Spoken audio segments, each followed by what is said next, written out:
Welcome back. Media Watch now. We have a number of things to look at tonight, starting with something that is trending, as we say, on the social media. It concerns a man called Joseph Kony and the Lord's Resistance Army and some horrific things that have been going on in Uganda. No exaggeration there.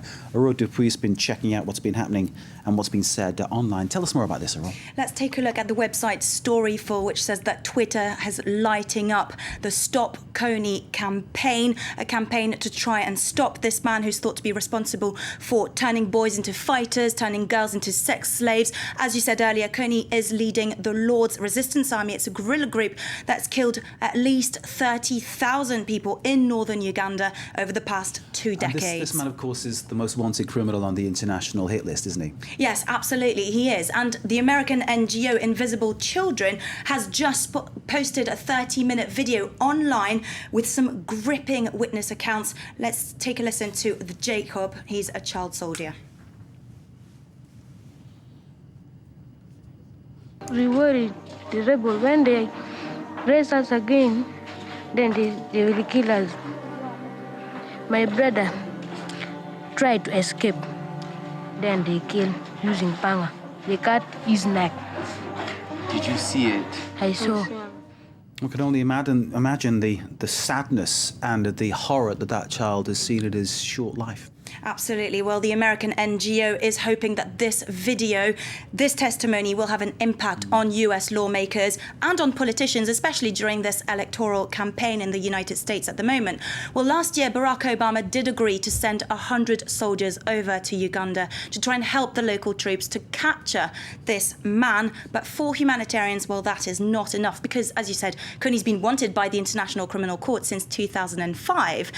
So his group is also thought to operate in neighbouring countries like Congo and South Sudan. Now let's take a look at an article published in The Independent. It's from a blogger who is from North Sudan, and he says that he is pleased with the NGO's efforts, but he says that the video does not talk about the local government's role in this massacre. I quote, "How can the Ugandan president let Kony free? If that happened in the UK, you bet David Cameron would face serious questions in the comments," he says. Yes, indeed. So that's Musa Okwanga who are talking about that situation. It's hard to really get your head around the number of lives that have been shattered, ruined by this whole thing. The children concerned, the victims, and the knock-on effect. It must be enormous out there.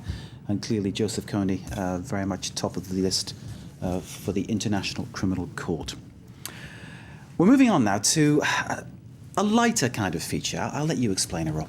A lighter kind of feature featuring the Israeli president, Shimon Peres. Now, he has just released a new song. That is pretty unusual for a president. He's in his 80s, isn't he? How old is he? He's 88 and years he's old. releasing a song.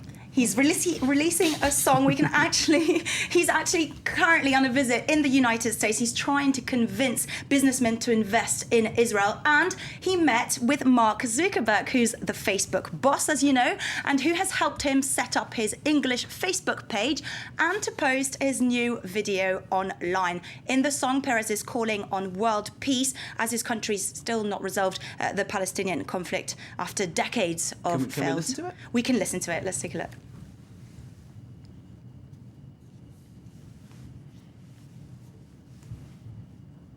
Can you sing it for us, Aurore?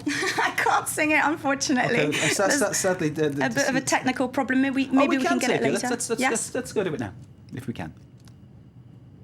My friend, for peace.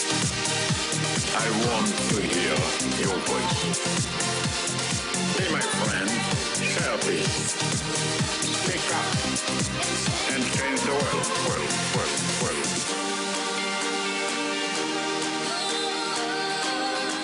Would we say it was his song? Would we say he's been sampled? I don't know. But either way, the message is there about peace and about friendship.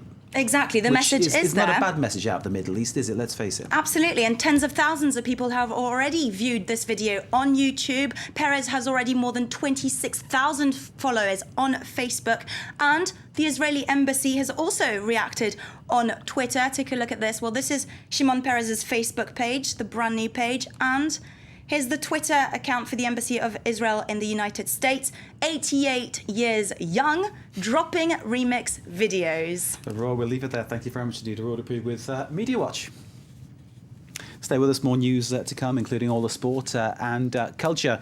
In the sport, we have the oldest competitor in the Olympic Games. He's 70, he's from Japan, and he has a four-legged friend. And in culture, it's Fashion Week, it's come to an end. We've got all the tips you'll need, so you'll have more va-va-voom than ooh-la-la. Or is it vice versa? Anyway, stay with us.